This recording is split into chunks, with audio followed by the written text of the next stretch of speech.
ನಮಸ್ಕಾರ ಗೆಳೆಯರಿ, stock market Kannada ಚಾನಲ್ಗೆ ಸ್ವಾಗತ ಸುಸ್ವಾಗತ.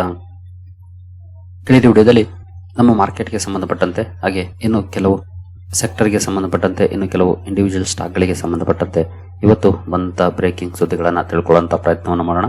ಹಲವಾರು ಸುದ್ದಿಗಳನ್ನು ಕವರ್ ಮಾಡ್ತಾ ಇದ್ದೀನಿ, ಹಾಗಾಗಿ ವಿಡಿಯೋನ ಕೊನೆವರೆಗೂ ನೋಡಿ ಪೂರ್ತಿ ವಿಚಾರ ತಿಳ್ಕೊಳ್ಳಿ. ಮೊದಲಿಗೆ ಡಿಸ್ಕ್ಲೇಮರ್ ಕೊಡಲಿಕ್ಕೆ ಇಷ್ಟಪಡ್ತೀನಿ. ಇಲ್ಲಿ ಕವರ್ ಮಾಡ್ತಿರುವಂತ ಯಾವುದೇ ಸ್ಟಾಕ್ ಅನ್ನು ಕೂಡ ರೆಕಮೆಂಡ್ ಮಾಡ್ತಿಲ್ಲ. ನೀವು ಫರ್ದರ್ ಸ್ಟಡಿ ಮೆಡಿಟೇಷನ್ ತಗೊಳ್ಬಹುದು. ಆಸ್ ಎಜುಕೇಶನಲ್ ಪರ್ಪಸ್ ನಾನು ಈ ವಿಡಿಯೋನ ನಿಮ್ಮ ಮುಂದೆ ತರ್ತಾ ಇದ್ದೀನಿ. ಹಾಗೆ ಅಕೌಂಟ್ ಓಪನಿಂಗ್ ಲಿಂಕ್ ಡಿಸ್ಕ್ರಿಪ್ಷನ್ ಅಲ್ಲಿ ಇರುತ್ತೆ. ಯಾರೆಲ್ಲ ಇನ್ನೂ ಅಕೌಂಟ್ ಓಪನ್ ಮಾಡ್ಕೊಂಡಿಲ್ವ ಅಂತವ್ರು ಓಪನ್ ಮಾಡ್ಕೊಳ್ಬಹುದು. ಹಾಗೆ ಏನಾದ್ರು ಸ್ಪೆಸಿಫಿಕ್ ಸರ್ವಿಸ್ ಎಕ್ಸ್ಪೆಕ್ಟ್ ಮಾಡ್ತಿದ್ದೀರಿ ಅಂತಂದ್ರೆ ಈ ಲಿಂಕ್ ಅಲ್ಲಿ ಫಾರ್ಮ್ ಕೂಡ ಇರುತ್ತೆ, ಫಿಲ್ ಮಾಡಬಹುದು. ಏನು ಅಕೌಂಟ್ ಓಪನ್ ಮಾಡುವಂತ ಸಂದರ್ಭದಲ್ಲಿ add funds and scheme selection section ಅಲ್ಲಿ ನೀವು ಪ್ರೀಮಿಯಂ ಅಕೌಂಟ್ ಅನ್ನ ಸೆಲೆಕ್ಟ್ ಮಾಡಿ, ನಂತರ TRX20 ಸೆಲೆಕ್ಟ್ ಮಾಡಿ. ಇಲ್ಲಿ ಬೈ ಡಿಫಾಲ್ಟ್ ಬೇರೆ ಇರುತ್ತೆ, ಅದನ್ನ TRX20 ಅಥವಾ 17 ಗೆ ಚೇಂಜ್ ಮಾಡಿ. ಹಾಗೆ ನೀವು ಈ ಸೆಕ್ಷನ್ ಅಲ್ಲಿ ಫಿಲ್ ಮಾಡಿದ ನಂತರ ಫುಲ್ ನೇಮ್, ಮೊಬೈಲ್ ನಂಬರ್ ಹಾಗೂ ಇಮೇಲ್ ಅಡ್ರೆಸ್ ಫಿಲ್ ಮಾಡಿದ ನಂತರ ನಿಮ್ಗೆ ಇಮೇಲ್ ಬರುತ್ತೆ. ಯಾಕಂದ್ರೆ ತುಂಬಾ ಜನ ಇದನ್ನ ಫಿಲ್ ಮಾಡಿ ಇಷ್ಟಕ್ಕೆ ಸ್ಟಾಪ್ ಮಾಡ್ಬಿಟ್ಟಿದ್ರಿ, ಮುಂದಕ್ಕೆ ಪ್ರೊಸೀಜರ್ ಕಂಪ್ಲೀಟ್ ಮಾಡಿಲ್ಲ. ಯಾಕಂದ್ರೆ ಇಷ್ಟಕ್ಕೆ ಕಂಪ್ಲೀಟ್ ಆಗಿದೆ ಅಥವಾ ಮುಂದಕ್ಕೆ ಹೋಗ್ತಾ ಇಲ್ಲ ಅಂತ ಅನ್ಕೊಳ್ತಿದ್ರಿ. ಆಕ್ಚುಲಿ ನಿಮ್ಗೆ ಈ 3 ಡೀಟೇಲ್ಸ್ ಅನ್ನ ಫಿಲ್ ಮಾಡಿದ್ಮೇಲೆ ಇಮೇಲ್ ಬರುತ್ತೆ. ಇಮೇಲ್ ಅಲ್ಲಿ ಲಿಂಕ್ ಇರುತ್ತೆ. ಇಮೇಲ್ ಲಿಂಕ್ ಕ್ಲಿಕ್ ಮಾಡೋ ಮೂಲಕ ಪ್ರೊಸೀಜರ್ ಅನ್ನ ಮುಂದುವರಿಸಿ ಕಂಪ್ಲೀಟ್ ಮಾಡ್ಬೇಕಾಗುತ್ತೆ. ಹಾಗಾಗಿ ಈ 3 ಫಿಲ್ ಮಾಡಿ ಮುಂದಕ್ಕೆ ಹೋಗ್ತಿಲ್ಲ ಅನ್ಕೊಳ್ಬೇಡಿ. ಇಮೇಲ್ ಚೆಕ್ ಮಾಡಿ, ಇಮೇಲ್ಗೆ ಲಿಂಕ್ ಬಂದಿರುತ್ತೆ, ಅಲ್ಲಿಂದ ಕಂಟಿನ್ಯೂ ಮಾಡಿ ಪ್ರೊಸೀಜರ್ ಅನ್ನ. ಇನ್ನು ಸುದ್ದಿಗಳ ಕಡೆ ನಾವು ಬರೋದಾದ್ರೆ RBI MPC ಆಗಿತ್ತು. ಇತ್ತೀಚೆಗೆ MPC ಮಿನಿಟ್ಸ್ ರಿಲೀಸ್ ಆಗಿದೆ ಇವತ್ತು. ಅಂದ್ರೆ RBI monetary policy committee meeting ಅಲ್ಲಿ ಏನೆಲ್ಲ ಡಿಸ್ಕಷನ್ಸ್ ಆಗಿತ್ತು, ಯಾರೆಲ್ಲ ರೇಟ್ ಕಟ್ ಬಗ್ಗೆ ಮಾತಾಡಿದ್ರು, ಯಾರು ರೇಟ್ ಕಟ್ ಮಾಡಬಾರ್ದು ಅಂತ ಹೇಳಿದ್ರು, ಹಾಗೆ ಸ್ಟಾನ್ಸ್ ಬಗ್ಗೆ ಏನ್ ಹೇಳಿದ್ರು, ಇದೆಲ್ಲ ಈ ಮಿನಿಟ್ಸ್ ಅಲ್ಲಿ ನಮ್ಗೆ ಗೊತ್ತಾಗುತ್ತೆ. ನೋಡಬಹುದು, RBI governor voted for rate cut and back off benign inflation to support growth. MPC minute show. Governor ಕೂಡ ರೇಟ್ ಕಟ್ ಅನ್ನ ಬ್ಯಾಕ್ ಮಾಡಿದರೆ, ಜೊತೆಗೆ ಮೆಜಾರಿಟಿ ಮೆಂಬರ್ಸ್ ರೇಟ್ ಕಟ್ ಅನ್ನು ಸಪೋರ್ಟ್ ಮಾಡಿದ್ದಾರೆ. ನೋಡಬಹುದು, MPC minute show broad support for rate cut. 1 member pushes for accommodative stance. Stance ಏನಿದೆ ಅದನ್ನ accommodative ಗೆ ಮೂವ್ ಮಾಡ್ಲಿಕ್ಕೆ 1 ಮೆಂಬರ್ ಪುಷ್ ಮಾಡಿದ್ದಾರೆ. ಈಗ ಸದ್ಯಕ್ಕೆ ನ್ಯೂಟ್ರಲ್ ಸ್ಟಾನ್ಸ್ ಇದೆ. ಜೊತೆಗೆ RBI ಗವರ್ನರ್ ಈ ಸಂದರ್ಭದಲ್ಲಿ ಕ್ಲಾರಿಫಿಕೇಶನ್ ಕೂಡ ಕೊಟ್ಟಿದ್ದಾರೆ. ಅಂದ್ರೆ ನ್ಯೂಟ್ರಲ್ ಸ್ಟಾನ್ಸ್ ಇದ್ರೆ ಮುಂದಿನ ದಿನಗಳಲ್ಲಿ ಯಾವ ರೀತಿಯ ಸಿಚುಯೇಷನ್ ಇರುತ್ತೆ ಅದಕ್ಕೆ ತಕ್ಕಂತೆ ನಾವು ಬದಲಾಯಿಸ್ಕೊಳ್ಳಕ್ಕೆ ಸುಲಭ ಆಗುತ್ತೆ ಅಂತ. ಹಾಗಾಗಿ ಅಕಾಮಡೇಟಿವ್ ಸ್ಟಾನ್ಸ್ ಏನಿಲ್ಲ, ನ್ಯೂಟ್ರಲ್ ಸ್ಟಾನ್ಸ್ ಕಂಟಿನ್ಯೂ ಆಗಿದೆ. ಅಂದ್ರೆ ಗ್ರೋತ್ ಅಂಡ್ ಇನ್ಫ್ಲೇಷನ್ ಕಂಟ್ರೋಲ್ ಎರಡು ಕೂಡ ಬ್ಯಾಲೆನ್ಸ್ಡ್ ಆಗಿದೆ. ಈಗ ಇನ್ಫ್ಲೇಷನ್ ಕಂಟ್ರೋಲ್ ಇದೆ, ಗ್ರೋತ್ ಕೂಡ ಒಳ್ಳೆ ಪ್ರಮಾಣದಲ್ಲಿ ನೋಡ್ಲಿಕ್ಕೆ ಸಿಗ್ತಾ ಇದೆ. ಇನ್ನು ಗ್ರೋತ್ ಗೆ ಸಪೋರ್ಟ್ ಮಾಡಬೇಕು ಅಂದ್ರೆ ರೇಟ್ ಕಟ್ ಮಾಡಬೇಕು ಅಂತ ರೇಟ್ ಕಟ್ ಮಾಡಿ ಆಗಿದೆ. ಸ್ಟಾನ್ಸ್ ಅನ್ನ ಬದಲಾವಣೆ ಮಾಡುವಂತ ಅವಶ್ಯಕತೆ ಇಲ್ಲ. ಇನ್ ಕೇಸ್ ಅಂತ ಸಂದರ್ಭ ಬಂದ್ರೆ ಈಸಿಯಾಗಿ ನಾವು ಅದನ್ನ ಚೇಂಜ್ ಮಾಡ್ಕೊಳ್ಬಹುದು ಅಂತ ನ್ಯೂಟ್ರಲ್ ಸ್ಟಾನ್ಸ್ ಅನ್ನ ಕಂಟಿನ್ಯೂ ಮಾಡಿದ್ದಾರೆ. ಇನ್ನು external uncertainties pose risk to growth. Speedy conclusion of trade talks present upside potential. RBI ಅಂದ್ರೆ ಅದೇ ಮೀಟಿಂಗ್ ಅಲ್ಲಿ ಆಗಿರುವಂತಹ ಡಿಸ್ಕಷನ್ಸ್. ಎಕ್ಸ್ಟರ್ನಲ್ ರಿಸ್ಕ್ ಏನಿದೆ ಅಂದ್ರೆ ಅನ್ಸರ್ಟನಿಟೀಸ್ ಏನಿದೆ ಅದು ಗ್ರೋತ್ ನ ತಡೀತಿದೆ ಅಥವಾ ಗ್ರೋತ್ ಗೆ ರಿಸ್ಕ್ ಕ್ರಿಯೇಟ್ ಮಾಡ್ತಿದೆ ಅನ್ನೋಂತ ಡಿಸ್ಕಷನ್ಸ್ ಕೂಡ ಆಗಿದೆ. ಓವರ್ ಆಲ್ ಪಾಸಿಟಿವ್ ಡಿಸ್ಕಷನ್ಸ್ ಆಗಿದೆ. ಎಲ್ಲೋ ಏನಂತ ನೆಗೆಟಿವ್ ಡಿಸ್ಕಷನ್ಸ್ ಕಂಡು ಬಂದಿಲ್ಲ ಕಳೆದ ಮೀಟಿಂಗ್ ಅಲ್ಲಿ. ಇನ್ನು ನೆಕ್ಸ್ಟ್ ಸುದ್ದಿ ಕಡೆ ನಾವು ಬರೋದ್ರೆ BSE ಇಂದ ಬಂದಿರುವಂತಹ ಸುದ್ದಿ. BSE mark trading session on December 20. Timings, testing procedure ಇಲ್ಲಿದೆ. ಅಂದ್ರೆ ನಿಮ್ಗೆಲ್ರಿಗೂ ಗೊತ್ತಿರೋ ಹಾಗೆ NSE ಹಾಗೂ BSE ಆಗಾಗ ಮಾರ್ಕ್ ಟೆಸ್ಟ್ ಅನ್ನ ಮಾಡ್ತಿರ್ತವೆ ಮಾರ್ಕೆಟ್ ರಜೆ ಇದ್ದಂತ ಸಂದರ್ಭದಲ್ಲಿ. ಜೊತೆಗೆ ಕೆಲವು ಸಲ ಮಾರ್ಕ್ ಟೆಸ್ಟ್ ಅಷ್ಟೇ ಅಲ್ಲ, ರಿಯಲ್ ಆಗಿ ಮಾರ್ಕೆಟ್ ರಜೆ ಇದ್ದಂತ ಸಂದರ್ಭದಲ್ಲಿ ಡಿಸಾಸ್ಟರ್ ರಿಕವರಿ ಸೈಟ್ ಅನ್ನ ಟೆಸ್ಟ್ ಮಾಡಿದಂತ ದಿನಗಳಿದ್ದಾವೆ. ಈಗ ನಾಳೆ BSE ಮಾರ್ಕ್ ಟೆಸ್ಟ್ ಅನ್ನ ಮಾಡ್ತಿದೆ. ಅಂದ್ರೆ ಮಾರ್ಕೆಟ್ ಓಪನ್ ಆಗೋದಿಲ್ಲ, ಬಟ್ ಡೆಮೋ ಟೆಸ್ಟಿಂಗ್ ನಡೆಯುತ್ತೆ. ಅಂದ್ರೆ ಬೈಯಿಂಗ್ ಅಂಡ್ ಸೆಲ್ಲಿಂಗ್ ಪ್ರೊಸೀಜರ್ ಎಲ್ಲ ನಡೆಯುತ್ತೆ, ಬಟ್ ಡೆಮೋ ಆಗಿರುತ್ತೆ. ಯಾಕಂದ್ರೆ ಇನ್ ಕೇಸ್ ಏನಾದ್ರು ಅನ್ಸರ್ಟನಿಟೀಸ್ ಆದ್ರೆ, ಫಾರ್ ಎಕ್ಸಾಂಪಲ್ ಎಕ್ಸ್ಚೇಂಜಸ್ ಅನ್ನ ಯಾರಾದ್ರೂ ಯಾಕ್ ಮಾಡಿದ್ರೆ ಅಥವಾ ಸರ್ವರ್ಸ್ ಅಲ್ಲಿ ಏನಾದ್ರು ಸಮಸ್ಯೆ ಆದ್ರೆ ಅಂತ ಸಂದರ್ಭದಲ್ಲಿ ಇಮಿಡಿಯೇಟ್ಲಿ ಡಿಸಾಸ್ಟರ್ ರಿಕವರಿ ಸೈಟ್ ಏನಿದೆ ಅಥವಾ ಸ್ಟ್ಯಾಂಡ್ ಆನ್ ಸೈಟ್ ಏನಿರುತ್ತೆ ಅದಕ್ಕೆ ಟ್ರೇಡಿಂಗ್ ಅನ್ನ ಶಿಫ್ಟ್ ಮಾಡ್ಕೊಳ್ಳೋದು. ಅಂದ್ರೆ ಯಾವುದೇ ರೀತಿಯ ಸಮಸ್ಯೆ ಆಗದೆ ಅಥವಾ ಮಾರ್ಕೆಟ್ ನ ಆಕ್ಟಿವಿಟೀಸ್ ಅನ್ನ ಸ್ಟಾಪ್ ಮಾಡಿದ್ರೆ ಶಿಫ್ಟ್ ಮಾಡ್ಕೊಳ್ಳೋಂಥದ್ದು. ಇದನ್ನ ಆಗಾಗ ಟೆಸ್ಟ್ ಮಾಡ್ತಾ ಇರ್ತಾರೆ. 6 ಮಂತ್ಸ್ ಅಥವಾ 3 ಮಂತ್ಸ್, ಕೆಲವು ಸಲ 9 ಮಂತ್ಸ್ ಈ ರೀತಿ ಟೆಸ್ಟ್ ಮಾಡ್ತಾ ಇರ್ತಾರೆ. ಅದೇ ರೀತಿಯ ಟೆಸ್ಟಿಂಗ್ ಅನ್ನ ಈಗ ಕಂಡಕ್ಟ್ ಮಾಡ್ತಿದ್ದಾರೆ. ಇದು ಮಾರ್ಕ್ ಟೆಸ್ಟ್ ಅಷ್ಟೇ, ಮಾರ್ಕೆಟ್ ಏನು ಓಪನ್ ಆಗಲ್ಲ. ಜಸ್ಟ್ ಟೆಸ್ಟ್ ಮಾಡ್ಲಿಕ್ಕೆ ಬೈಯಿಂಗ್ ಅಂಡ್ ಸೆಲ್ಲಿಂಗ್ ನಡೆಯುತ್ತೆ. ಟ್ರೇಡರ್ಸ್ ಟ್ರೇಡ್ ಮಾಡಬಹುದು, ಬಟ್ ಡೆಮೋ ಅಷ್ಟೇ. ಬೈಯರ್ಸ್ ಅಥವಾ ಸೆಲ್ಲರ್ಸ್ ಸ್ಟಾಕ್ ಗಳನ್ನು ತಗೊಳ್ಬಹುದು, ಸೆಲ್ ಮಾಡಬಹುದು, ಎಲ್ಲಾನು ಕೂಡ ಅವೈಲೇಬಲ್ ಇರುತ್ತೆ. But just for mark test ಅಷ್ಟೇ. ಟೈಮಿಂಗ್ ನೋಡಬಹುದು. Mark trading session will begin with login from 9:15 AM to 9:45 AM. 9:15 ರಿಂದ 9:45 ವರೆಗೂ ಇರುತ್ತೆ. The morning block deal window will run from 9:45 to 10 AM. Block deal window ಕೂಡ open ಇರುತ್ತೆ. ನಂತರ pre open ಕೂಡ ಇರುತ್ತೆ. ನೋಡಬಹುದು, ಆರ್ಡರ್ ಎಂಟ್ರಿ ಪೀರಿಯಡ್ ಬಂದು 10 ರಿಂದ 10 ಗಂಟೆ 8 ನಿಮಿಷದವರೆಗೂ ಇರುತ್ತೆ. ಮ್ಯಾಚಿಂಗ್ ಪೀರಿಯಡ್ 10 ಗಂಟೆ 8 ನಿಮಿಷದಿಂದ 10:15 ವರೆಗೂ ಇರುತ್ತೆ. ಇನ್ನು ಕಂಟಿನ್ಯೂಸ್ ಟ್ರೇಡಿಂಗ್ 10:15 ರಿಂದ 12 ಗಂಟೆವರೆಗೂ ಇರುತ್ತೆ. T+1 T+0 ಕೂಡ 10:15 ಇಂದ 11:30 AM ವರೆಗೂ ಇರುತ್ತೆ.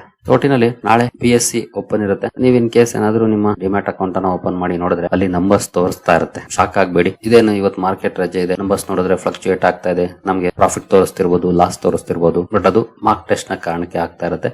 ಜಸ್ಟ್ ಸೈಟ್ ಗಳನ್ನ ಟೆಸ್ಟ್ ಮಾಡ್ಕೊಳ್ಳಿಕ್ಕೆ, ಏನಾದ್ರೂ ಸಮಸ್ಯೆಗಳು ಬಂದ್ರೆ ಹೇಗೆ ಚೇಂಜ್ ಮಾಡ್ಕೊಳ್ಬಹುದು ಅನ್ನೋದನ್ನ ಟೆಸ್ಟ್ ಮಾಡ್ಕೊಳ್ಳಿಕ್ಕೆ ಇದನ್ನ ಕಂಡಕ್ಟ್ ಮಾಡ್ತಾ ಇರ್ತಾರೆ. ಆಗಾಗ ನಾನು ಈ ಹಿಂದೆ ಕೂಡ ಹಲವು ವಿಡಿಯೋಗಳಲ್ಲಿ ಹೇಳಿದೀನಿ. ಜಸ್ಟ್ ಮಾರ್ಕ್ ಟೆಸ್ಟ್ ಅಷ್ಟೇ. ನೀವು ಓಪನ್ ಮಾಡಿದಾಗ ವೇರಿಯೇಷನ್ಸ್ ಆಗ್ತಿದೆ ಅಂದ ತಕ್ಷಣ ಶಾಕ್ ಆಗಕ್ ಹೋಗ್ಬೇಡಿ. ಮಾರ್ಕ್ ಟೆಸ್ಟ್ ನಡಕ್ಕೆ ವೇರಿಯೇಷನ್ಸ್ ತೋರಿಸ್ತಾ ಇರುತ್ತೆ. ಬಟ್ ಆನಂತರ ಆಸ್ ಯೂಶುವಲ್ ಇವತ್ತಿನ ಕ್ಲೋಸಿಂಗ್ ಏನಿರುತ್ತೆ ಅಲ್ಲಿಗೆ ಬಂದು ನಿಲ್ಲುತ್ತೆ. ಇನ್ನು RBI MPC ಮೀಟಿಂಗ್ ಅಲ್ಲಿ ರುಪಿ ಬಗ್ಗೆ ಕೂಡ ಡಿಸ್ಕಷನ್ಸ್ ಆಗಿದೆ ನೋಡುವುದು. Rupee faces pressure amid rate cut but imported inflation likely to stay contained. RBI MPC member Ram Singh ಅವರು ಹೇಳಿರುವಂತ ಮಾತಿದು ನೋಡಬಹುದು. Rate cut add to the pressure on the INR. Rupee ಮೇಲೆ ಇನ್ನೂ ಸ್ವಲ್ಪ ಪ್ರೆಷರ್ ಅನ್ನ ಆಡ್ ಮಾಡಬಹುದು ಅಂತ ಹೇಳಿದ್ದಾರೆ.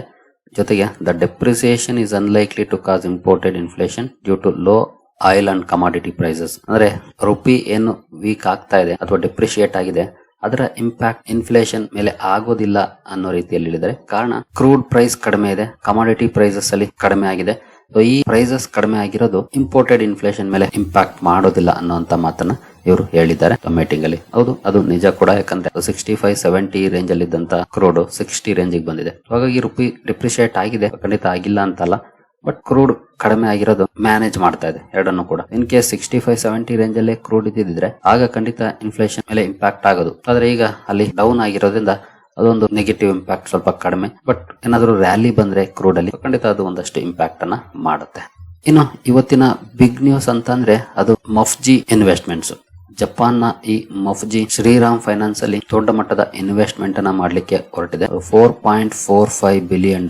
ಅಂದ್ರೆ ಇಂಡಿಯನ್ ರುಪೀಸ್ಗೆ ಕನ್ವರ್ಟ್ ಮಾಡಿದ್ರೆ ಸುಮಾರು 40,000 ಕೋಟಿಯನ್ನ ಇನ್ವೆಸ್ಟ್ ಮಾಡ್ತಾ ಇದೆ. ಜೊತೆಗೆ one of the biggest FDI ಆಗ್ತಾ ಇದೆ ಇಂಡಿಯನ್ ಫೈನಾನ್ಷಿಯಲ್ ಸರ್ವಿಸಸ್ ಸಿಸ್ಟಮ್ಗೆ. ಶ್ರೀರಾಮ್ ಫೈನಾನ್ಸ್ ಒಂದು ಫೈನಾನ್ಸಿಂಗ್ ಕಂಪನಿ, ಅಲ್ಲಿಗೆ ಬರ್ತಿರುವಂತ one of the biggest investment ಆಗುತ್ತೆ ಈ ಮಫ್ಜಿಯ $4.45 ಬಿಲಿಯನ್.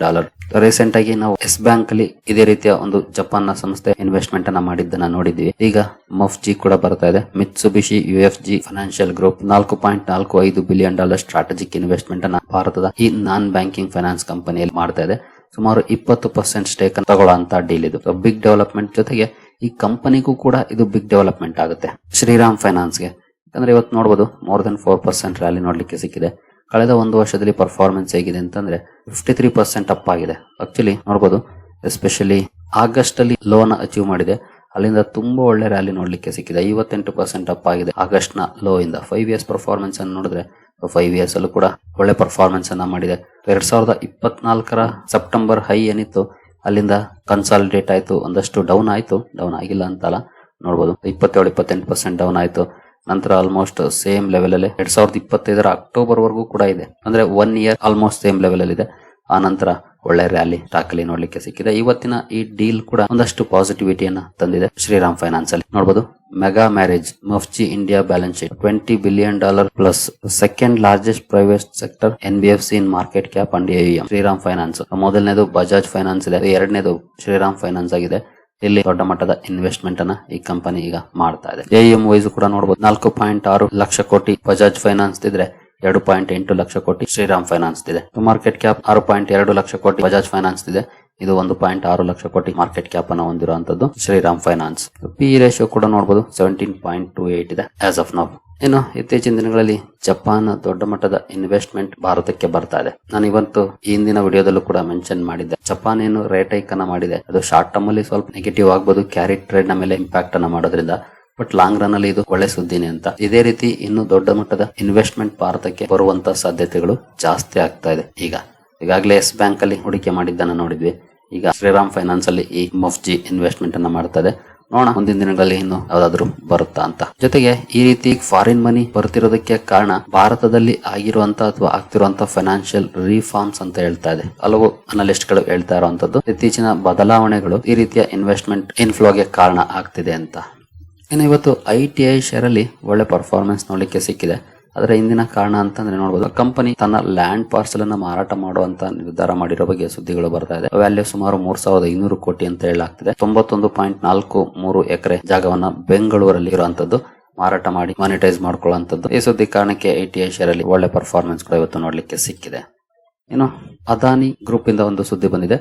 ನೋಡಬಹುದು, Adani airports to invest ₹1 lakh crore over 5 years. ಮುಂದಿನ 5 ವರ್ಷಗಳಲ್ಲಿ ಅದಾನಿ ಏರ್ಪೋರ್ಟ್ ಸುಮಾರು 1 ಲಕ್ಷ ಕೋಟಿಯನ್ನ ಇನ್ವೆಸ್ಟ್ ಮಾಡೋ ಬಗ್ಗೆ ಅನೌನ್ಸ್ಮೆಂಟ್ ಅನ್ನ ಮಾಡಿದೆ. ಜೊತೆಗೆ 2027 ರಿಂದ 2030 ಅಥವಾ ಅದರ ನಡುವೆ IPO ಕೂಡ ತರಬಹುದು ಅನ್ನೋ ಬಗ್ಗೆ ಸುದ್ದಿಗಳು ಬಂದಿದೆ. ಅದಾನಿ ಏರ್ಪೋರ್ಟ್ಸ್ ಸದ್ಯದ ಮಟ್ಟಿಗೆ ಅದಾನಿ ಎಂಟರ್ಪ್ರೈಸಸ್ ನಡಿ ಬರುವಂತದ್ದು ದೊಡ್ಡ ಮಟ್ಟದ ಇನ್ವೆಸ್ಟ್ಮೆಂಟ್ ಪ್ಲಾನ್ ಅನ್ನ ಕಂಪನಿ ಮಾಡುತ್ತಿದೆ. ಇನ್ನು ಟಾಟಾ ಕೆಮಿಕಲ್ಸ್ ಗೆ ಸಂಬಂಧಪಟ್ಟಂತೆ ಕೂಡ ಒಂದು ಸುದ್ದಿ ಬಂದಿದೆ ನೋಡಬಹುದು. ಟಾಟಾ ಕೆಮಿಕಲ್ಸ್ ಟು ಬೈ ನೋವಾಬೆ ಫಾರ್ ₹260 crore. 260 ಕೋಟಿಗೆ ನೋವಾಬೆ ಬೈ ಮಾಡೋ ಬಗ್ಗೆ ಸುದ್ದಿ ಬಂದಿದೆ. ನಾನ್ ಸೈಕ್ಲಿಕಲ್ ಪ್ರಾಡಕ್ಟ್ಸ್ ಕಡೆ ಕಂಪನಿ ಗಮನ ಹರಿಸ್ತಾ ಇದೆ. ಇದನ್ನ ನೋಡಿದ್ರೆ ಸಿಂಗಾಪುರ್ ಬೇಸ್ಡ್ ಕಂಪನಿ ಇದು ನೋವಾಬೆ. ಪ್ರೀಮಿಯಂ ಗ್ರೇಡ್ ಸೋಡಿಯಂ ಬೈಕಾರ್ಬೊನೇಟ್ ಅನ್ನ ಕಂಪನಿ ಮ್ಯಾನುಫ್ಯಾಕ್ಚರ್ ಮಾಡುತ್ತೆ. 100% ಈಕ್ವಿಟಿ ಶೇರ್ ಅನ್ನು ತಗೊಳ್ಳೋ ಮೂಲಕ ಕಂಪನಿಯನ್ನ ಅಕ್ವೈರ್ ಮಾಡುವಂತ ಒಪ್ಪಂದಕ್ಕೆ ಸಹಿ ಹಾಕಿದೆ ಟಾಟಾ ಕೆಮಿಕಲ್ಸ್. ಸರಿ ಗೆಳೆಯರಿ, ಈ ಎಲ್ಲ ಅಪ್ಡೇಟ್ಸ್ ನಿಮಗೆ ಇಷ್ಟ ಆಗಿದೆ ಅಂದ್ಕೊಳ್ಳೋದೀನಿ. ಮುಂದಿನ ವಿಡಿಯೋದಲ್ಲಿ ಸಿಗೋಣ. ಅಲ್ಲಿವರೆಗೂ ಜೈ ಹಿಂದ್, ಜೈ ಕರ್ನಾಟಕ.